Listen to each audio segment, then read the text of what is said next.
रिया एक ऐसी लड़की जिसकी सुबह सूरज निकलने से नहीं बल्कि उसकी खुद की मर्जी से होती थी। रिया, ओ रिया बेटा, 11 बज गए, अब तो उठ जा, कब तक सोती रहेगी? मम्मी प्लीज कर्टन्स बंद करो ना, धूप आ रही है। मुझे भी और सुना है, रात को पार्टी से लेट आई थी, नींद पूरी नहीं हुई है मेरी अभी।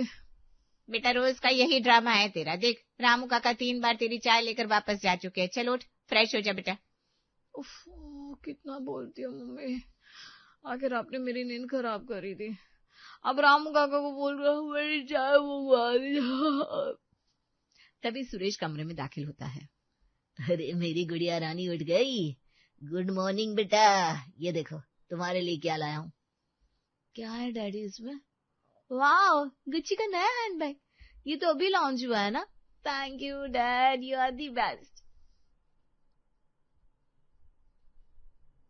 सुनिए जी, आपने इसे बिगाड़ कर रखा है। 11 बजे सोकर उठ रही है और आप इसके उठते ही इसे गिफ्ट थमा रहे हैं। अरे इसे थोड़ी अक्ल तो दो, थोड़ा समझाओ। कल को शादी होकर ससुराल जाएगी तो क्या वहां भी 11 बजे उठेगी? अरे अपनी गृहस्थी कैसे संभालेगी? अरे मीना, तुम भी ना क्यों मेरी बच्ची के पीछे पड़ी रहती हो। रिया कोई नौकरानी बनने के लिए पैदा नहीं हुई। अरे ये तो मेरी राजकुमारी है, राजकुमारी। मैं इसकी शादी ऐसे घर में करूंगा जो हमारे बराबर का हो, या हमसे भी 4 कदम आगे। वहां नौकरों की फौज होगी, मेरी बेटी को वो तिनका भी उठाने की जरूरत नहीं पड़ेगी, है ना बेटा? बिल्कुल डैड, मम्मी को बस टेंशन लेने की आदत है, मैं क्यों करूँ काम? मेरे नाजुक हाथ खराब नहीं हो जाएंगे। और वैसे भी मुझे पार्लर जाना है, मैनिक्योर का अपॉइंटमेंट है। डैडी कार्ड दीजिए ना प्लीज। ये लो बेटा कार्ड, और सुनो ड्राइवर को ले जाना, खुद ड्राइव मत करना। भगवान ही मालिक इस लड़के का। ससुराल में सास ससुर की सेवा करना, अपनी गृहस्थी संभालना कोई मजदूरी नहीं होती, संस्कार होते हैं। पर इन बाप बेटी को कौन समझाए? मीना की चिंता जायज थी, पर रिया और सुरेश को इसकी कोई परवाह नहीं थी। रिया की जिंदगी बस शॉपिंग, पार्टी और आराम के इर्द गिर्द घूमती थी। एक दिन रिया अपने मम्मी पापा के साथ बैठी थी, तभी मीना ने उससे पूछा, रिया आज तो तुम्हारे कॉलेज का फाइनल ईयर का रिजल्ट आउट होने वाला था, तुम्हारा रिजल्ट कैसा हुआ, तुमने बताया नहीं? अरे मम्मी मैं तो देखना ही भूल गई। वैसे भी आपको पता है ना, मुझे पढ़ाई में कोई इंटरेस्ट नहीं है। मेरी फ्रेंड बता रही थी पास मार्क्स तो आ ही गए होंगे। बेटा थोड़ी और मेहनत करती तो तुम्हारे मार्क्स अच्छे आ सकते थे ना। अरे मम्मी, अच्छी मार्क्स का करना क्या है? अरे मीना, इसे जो करना है करने दो, पढ़ाई में मन नहीं लगता तो ना से, कौन सा पढ़ा कर इससे जॉब करवानी है? हमारे पास किस चीज की कमी है, सब कुछ इसका ही तो है, खूब मजे करें। आप दोनों की जो मर्जी आए करो, मेरी तो इस घर में सुनता ही कौन है। बस मेरी एक बात मानो, रिया की शादी की उम्र हो गई है, कोई अच्छा सा रिश्ता देकर इसके हाथ पे लेकर दो। हाँ, मैंने बोल रखा है कुछ लोगों को, मेरी बिटिया रानी के लायक कोई संबंध मिलेगा तो जरूर कर देंगे। रिया के लिए तो ऐसे घर का रिश्ता खोजूंगा जहाँ मेरी राजकुमारी राज करे। ओ डैड, आप कितने अच्छे हो, कितने प्यारे हो। हाँ, एक तुम्हारे डैड अच्छे हैं, प्यारे, बाकी सब तो बेकार है ना। वक्त बीता, रिया के लिए रिश्ता आया रोहन का। रोहन का परिवार सुरेश से भी ज्यादा रईस था। शादी बड़ी धूमधाम से हुई। रिया अब उस घर की छोटी बहू थी। रिया के ससुराल में घर के कामों के लिए विमला थी। घर की बहुओं से उम्मीद थी तो बस इतनी कि बड़ों को सम्मान दे, खाना सर्व करे या कभी हाथ में पानी दवाई पकड़ा दे। पर रिया, विमला, अरे ओ विमला, आज साहब को दवाई दी कि नहीं? जी मैम, सब में भूल गई, अभी देती है। रहने दे, तू पराठे सेक। रिया बेटा तुम बैठी हो ना, जरा वो साइड टेबल से पापा जी की शुगर की दवाई उठा कर दे दो, और पानी का गिलास भी पकड़ा देना। विमला तो है ना, वो दे देगी ना बाद में मम्मी जी, इतनी क्या हड़बड़ी है? अरे बहू, विमला किचन में है, तुम पास में हो, बस पकड़ाना ही तो है। पापा जी प्लीज। विमला, अरे ओ विमला, जल्दी जा पापा जी को दवाई दे। अच्छा, मैं ही दे देती हूँ दवाई, मुझे उठकर दवाई देने में कोई तकलीफ नहीं है। अच्छा सुन रिया, आज तेरी पहली रसोई है तो किचन में कुछ मीठा बना ले। कौन, मैं? मुझे नहीं आता कुछ बनाना। और फिर विमला है, और कुक भी तो है ना घर में खाना पीना बनाने के लिए। मुझे क्या जरूरत है खाना बनाने की? अरे बेटा, पूरा नाश्ता बनाने के लिए नहीं कह रही हूँ, वो तो कब का बन चुका है, बस शगुन का कुछ मीठा बना लो। अरे मम्मी जी, ये सब मुझे नहीं आता और ना ही मुझसे होगा। देखिए, मेरे मायके में भी किसी चीज की कमी नहीं थी और ससुराल में भी नहीं है, तो फिर मैं क्यों करूँ किचन में काम। रही बात शगुन की, तो मैं आप सबके लिए ऑनलाइन मीठा ऑर्डर कर देती हूँ। रहने दो रिया, तुम्हें शगुन भी नहीं करना होगा। तभी वहां सुमन तैयार होकर आई। अरे मम्मी जी, पापा जी, मैं बना देती हूँ मीठा, रिया सर्व कर देगी। अब उसे बनाना नहीं आता तो कोई बात नहीं। नहीं बेटा, ये रस्म है और ये रस्म तेरी थोड़ी ना है। तू जा, तेरे ऑफिस में देर हो रही होगी। अरे मम्मी जी, अभी तो 15 मिनट बाकी है मेरे पास, चली जाऊंगी ऑफिस। तो बस इसी बात पर एक कप चाय पिला दे। वो तो मैं आपके बोलने से पहले ही ले आई हूँ पापा जी। ये लीजिए आपकी बिना चीनी की चाय, और मम्मी जी मैंने आपके लिए फ्रूट्स काट कर रख दिए, 11 बजे खा लीजिएगा। जीती रहो सुमन, तू ऑफिस जाती है फिर भी हमारा कितना ख्याल रखती है। और एक ये है जिसे बैठे बैठे हाथ हिलाने में भी जोर आता है। रिया, ये क्या बदतमीजी है? पापा को दवाई देने में तुम्हें क्या प्रॉब्लम थी? Rohan please don't start. मेरे मायके में मैंने कभी गिलास नहीं उठाया, तो यहाँ क्यों उठाऊं? आपके पास नौकर है, उनसे काम लो, मुझे ये सब काम पसंद नहीं है। रोहन शांत हो जा, रिया भी नहीं है, धीरे धीरे समझ जाएगी, उसे थोड़ा टाइम दो। ये सब मिडिल क्लास बातें हैं। मैं यहाँ रानी बनकर आई हूँ और रानी बनकर ही रहूंगी। अच्छा, मैं ऑफिस जा रही हूँ, विमला से कहकर नाश्ता टेबल पर लगवा दिया है, आप लोग खा लीजिएगा। अच्छा ठीक है सुमन, तुम निकलो, तुम्हें लेट हो जाएगा। तुम्हें कुछ पैसे चाहिए क्या? दे दो। वो तुम्हें कल पार्टी में जाना है ना, उसके लिए ड्रेस लेनी थी, तुम कह रही थी। अरे नहीं नहीं, पैसे की जरूरत नहीं है, पैसे हैं मेरे पास। आज ऑफिस से आते टाइम ड्रेस ले आऊंगी, बाय। सुमन ऑफिस चली गई। सबने नाश्ता किया, फिर सब अपने अपने काम में लग गए। अगले दिन रिया ने रोहन से कहा, रोहन सुनो ना, मुझे कुछ पैसे चाहिए, आज मुझे मेरी फ्रेंड्स के साथ शॉपिंग पे जाना है। अरे शादी में इतना कुछ तो मिला है तुम्हें, पहले वो तो पहन के खत्म कर लो, फिर शॉपिंग करते रहना। नहीं रोहन, मेरी सारी फ्रेंड्स जा रही है, मैंने सोचा इसी बहाने घूम भी लूंगी, और घर पर बैठकर बोर हो रही हूँ, थोड़ी शॉपिंग करूंगी तो मूड अच्छा हो जाएगा। ओके पापा, कितने पैसे चाहिए बताओ? ज्यादा नहीं, बस 60-70 हजार होगा तो दे दो, चल जाएगा। इतने सारे? कहाँ ज्यादा है, मेरे पापा ने तो कभी मुझसे कुछ नहीं पूछा। अलमारी में रखे, ले लेना। अब खुश? हाँ, बहुत खुश। रिया, मैं सोच रहा था कि सुमन भाभी की तरह तुम भी कुछ काम कर लो, ताकि तुम्हें कभी मुझसे पैसे मांगने की जरूरत ही ना पड़े। क्यों, मुझे पैसे की क्या कमी है? और तुमसे पैसे मांगना मेरा हक है। सुमन भाभी तो बुद्धू है, जो इतने रईस घर की बहू होकर भी ऑफिस जाती है, इतनी मेहनत करती है, मुझसे नहीं होगा पापा ये सब। अच्छा भाई, जैसी तुम्हारी मर्जी। वक्त बीता, रिया की शादी को अब 10 साल हो गए थे, पर रिया की आदत नहीं बदली थी। घर में कोई भी छोटी बड़ी जरूरत होती, रिया बस हुक्म चलाती या पैसे मांगती। उसके अपने बच्चे चिंटू को भी उसने यही सिखाया था। रोहन सुनो, मुझे 2 लाख रुपए चाहिए। 2 लाख? अभी पिछले हफ्ते ही तो तुम्हें 1 लाख दिए थे शॉपिंग के लिए, क्या हुआ? अरे वो खत्म हो गए ना। मेरी फ्रेंड शालिनी ने एक इम्पोर्टेड वॉच ली थी, मुझे भी लेनी है, मैं उससे कम नहीं दिखना चाहती। अरे बेटा, अगले महीने ले लेना, हर चीज की एक लिमिट होती है। क्या लिमिट? वो सब मैं नहीं जानती, मुझे अभी पैसे चाहिए बस।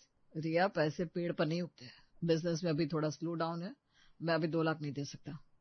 क्या रोहन, आप भी ना कंजूस होते जा रहे हो। ठीक है मत दो, मेरे पापा है ना, मैं अपने पापा से कहती हूँ। अब रिया ने अपने पापा को फोन लगाकर फोन स्पीकर में डाल दिया। Hello dad. हाँ रिया बेटा, बोलो कैसी हो? मैं ठीक हूँ, मुझे ना एक वॉच पसंद आ गई है, 2 लाख की। रोहन कह रहे हैं कि अभी कैश नहीं है, आप भिजवा सकते हैं क्या? अरे बस इतनी सी बात, मैं अब भी ड्राइवर के हाथ कैश भिजवा देता हूँ। और कुछ चाहिए तो बोलो, और दामाद जी को बोलो बिजनेस पर ध्यान दे, मेरी बेटी के शौक मैं पूरे कर लूंगा। ओके पापा, बाय, लव यू। सुरेश ने फोन रख दिया। तब रोहन ने रिया से कहा, रिया, ये क्या तरीका है, तुमने पापा से पैसे मांग लिए? मेरी कोई इज्जत है कि नहीं? हाँ रिया बेटा, ये तो बहुत गलत है, तुम्हें ऐसा नहीं करना चाहिए था। रिया, बात बात पर ऐसे अपने पापा को फोन करना अच्छा नहीं है, वो क्या सोचेंगे हमारे बारे में। तो आप लोग दे देते ना पैसे, मेरी जरूरत पूरी नहीं होगी तो मैं पापा को ही बोलूंगी ना, मुझे इसमें कुछ गलत नहीं लगता। आप अपनी ईगो अपने पास रखिए। रिया, तुम दिन पर दिन बदतमीज होती जा रही हो, तुम्हें जो करना है करो, पर मम्मी पापा से इस तरह से बिल्कुल बात मत करना। तभी वहां विक्रम और सुमन भी आते हैं। पहले तो मैं भी सोचता था कि नादान है, धीरे धीरे अकल आ जाएगी, पर 10 साल बाद भी इसका वही हाल है। पता नहीं रिया कब समझेगी। इसमें समझना क्या है, मेरे मायके में कुछ कमी है ना ही मेरे ससुराल में, तो मैं तो खूब मस्ती करती हूँ। बुरा मत मानिए सुमन भाभी, पर आपको भी मेरी तरह रहना चाहिए। पर नहीं, आपको तो सेल्फ इंडिपेंडेंट बनने का शौक चढ़ा है। ये जो खुद कमाते हैं और खुद खर्च करते हैं ना, इसका अलग ही सुख है। पर ये तुम्हारी समझ में नहीं आएगा। तुम्हारा क्या है, तुम तो बस खर्च करो, कभी रोहन भैया से मांग कर, कभी अपने पापा से। देखो मैं तो कहती हूँ अभी भी वक्त है, संभल जाओ। ओ भाभी, मुझे नहीं चाहिए आपका लेक्चर, अपना ज्ञान अपने पास रखिए। मेरे 2 लाख का इंतजाम हो गया है, मैं चली नई वॉच लेने, बाय। अब रिया चली गई। घर वाले दंग होकर उसे देखते रहे। घर में अब ये सब आम बात थी। रिया की फरमाइश कभी उसके पापा पूरी करते, कभी पति। वहीं सुमन बहुत ही समझदार थी, वो अपने खर्चे खुद उठाती थी और उसने पिंकी को भी सही सीखती थी। वहीं रिया ने चिंटू को अपने जैसा ही बना लिया था। एक दिन, मम्मा देखो, चाची ने चिंटू के लिए कितने खिलौने मंगाया है, मुझे भी वो बड़ी वाली डॉल चाहिए। बेटा तुम्हारे पास पहले से डॉल्स है ना, हम चीजें जरूरत के हिसाब से खरीदते हैं, दिखावे के लिए नहीं। मैं जो पैसे कमाती हूँ उसकी वैल्यू समझो। अरे पिंकी दीदी, मेरी मम्मा कहती है पैसे खर्च करने के लिए होते हैं। मेरे नाना जी और पापा के पास तो बहुत पैसे हैं, मैं जो मांगता हूँ मिल जाता है। सच में चिंटू, तुझे रिया चाची डांटती नहीं है क्या? नहीं, बिल्कुल भी नहीं। मैं मम्मी से कहकर आपके लिए ये डॉल मंगवा दूंगा। नहीं चिंटू, रहने दो, मम्मी जब दिलाएगी तो मैं ले लूंगी। वैसे भी मम्मी ने सही कहा है, मेरे पास बहुत सारी डॉल्स है।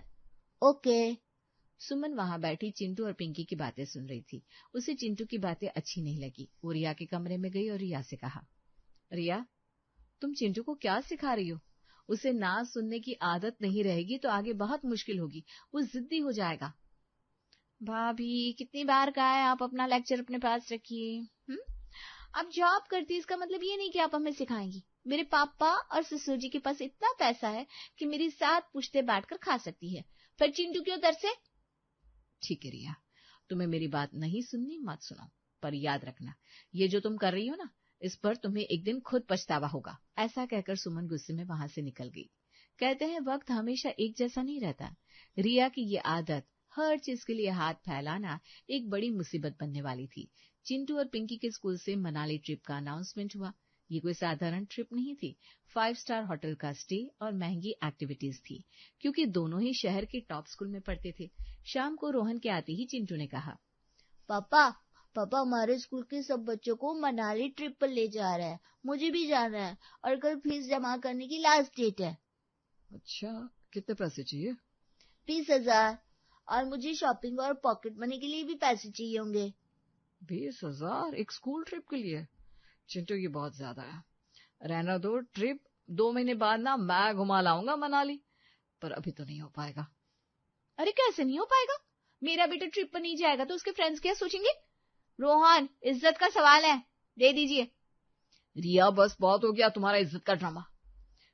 तुम्हें पता है मार्केट की हालत? मेरा पेमेंट फंसा हुआ है, क्रेडिट कार्ड का बिल पहले ही लिमिट क्रॉस कर चुका है, तुम्हारी ऑनलाइन शॉपिंग की वजह से। मेरे पास अभी कैश नहीं है, मना कर दो चिंटू को। रोहन गुस्से में कमरे से बाहर चला जाता है। तब रिंटू रोते हुए रिया से कहता है, मम्मा मुझे जाना है, बस सब जा रहा है, अब कैसे भी मुझे इस ट्रिप के लिए पैसे दीजिए। चुप हो जा मेरे बच्चे, पापा नहीं देंगे तो क्या हुआ, तेरे नाना जी है ना, अब भी पैसे भेज देंगे, तो पैकिंग की तैयारी कर बेटा। रिया ने बड़े कॉन्फिडेंस से अपना फोन उठाया और सुरेश को कॉल कर दिया। लेकिन आज किस्मत कुछ और ही खेल खेल रही थी। Hello dad. हाँ बेटा, कैसी हो, सब ठीक है ना? क्या बताऊं डैड, चिंटू को स्कूल ट्रिप पर जाना है, उसे पैसे चाहिए थे, रोहन ने मना कर दिया। अब मेरा बच्चे बेचारा तब से रोया जा रहा है, इसलिए मैंने आपको कॉल किया। बेटा अभी तो मेरे पास नहीं हो पाएगा। 15 दिन पहले ही मैंने तुम्हें 5 लाख दिए थे, फिर और भी कामों में बहुत पैसे लग गए हैं। तुम मुझसे 10 दिन बाद ले लेना, सब तुम्हारा ही तो है बेटा। पर मुझे आज चाहिए पैसे, कल तो फीस की लास्ट डेट है। सॉरी रिया बेटा, तुम कहीं से भी अरेंज कर लो एक बार, अभी तो मैं बिल्कुल नहीं कर पाऊंगा, और फिर मैं और तुम्हारी मम्मी अभी घर पर है भी नहीं। अच्छा, आप लोग बाहर गए हैं, मुझे बताया भी नहीं। अरे बेटा वो बताना ही भूल गए, पर मैं इसी वीक लौट आऊंगा। अच्छा अब मैं फोन रखता हूँ। Okay dad, bye.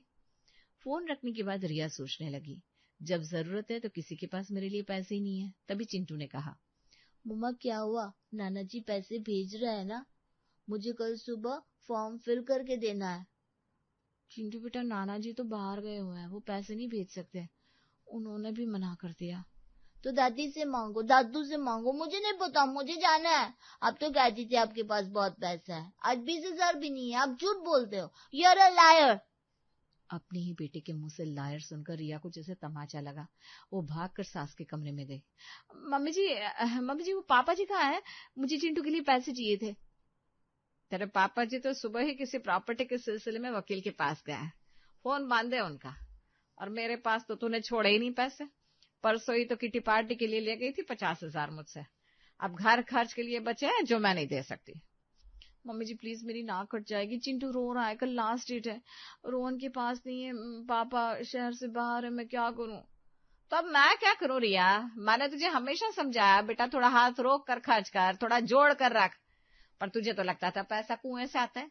आज देख 5 करोड़ के घर में होकर भी तू 20,000 के लिए लाचार खड़ी है। तभी वहां सुमन आती है। वो ऑफिस से लौटी थी। उसने रिया को रोते हुए देखा। क्या हुआ रिया, सब ठीक तो है? भाभी चिंटू की ट्रिप, पैसे नहीं है रोहन के पास, मायके में भी नहीं है, पापा जी फोन नहीं उठा रहे, चिंटू जिद कर रहा है। बस इतनी सी बात। सुमन ने अपने पर्स से चेकबुक निकाली और 20,000 का चेक काटकर रिया को दिया। ये लो, चिंटू की फीस भर देना और ये 5,000 कैश उसकी शॉपिंग के लिए। भाभी आपने भैया से पूछा भी नहीं, पापा जी से भी परमिशन नहीं ली, और आपने ऐसे ही पैसे दे दिए। मैं तो रोहन से पूछ कर या मांग कर पैसे खर्च करती हूँ। रिया, ये चेक मेरी सैलरी अकाउंट का है, ये मेरी मेहनत की कमाई है। मुझे ये पैसे खर्च करने के लिए विक्रम या पापा जी से पूछने की जरूरत नहीं है। मैं घर भी संभालती हूँ, सबकी सेवा भी करती हूँ, लेकिन मेरी एक पहचान बाहर भी है। लेकिन भाभी भैया गुस्सा नहीं करेंगे? क्यों करेंगे, ये मेरा पैसा है। आज अगर विक्रम को भी जरूरत होती तो मैं उसे भी देती, बिना किसी से पूछे। रिया, इसे ही तो आजादी कहते हैं। आज तुम रो रही हो क्योंकि तुम डिपेंडेंट हो, कभी पापा पर, कभी पति पर, कभी सास पर। जिस दिन ये चेक तुम अपने साइन से काटोगी ना, उस दिन तुम्हें किसी के सामने हाथ फैलाने की जरूरत नहीं पड़ेगी। सुमन की बातें रिया के दिल में तीर की तरह लगी। उसे अपनी 3 करोड़ की रईसी और 5 करोड़ की ससुराल का घमंड चकनाचूर होता दिखा। उसके पास सब कुछ था, पर असल में अपना कुछ नहीं था।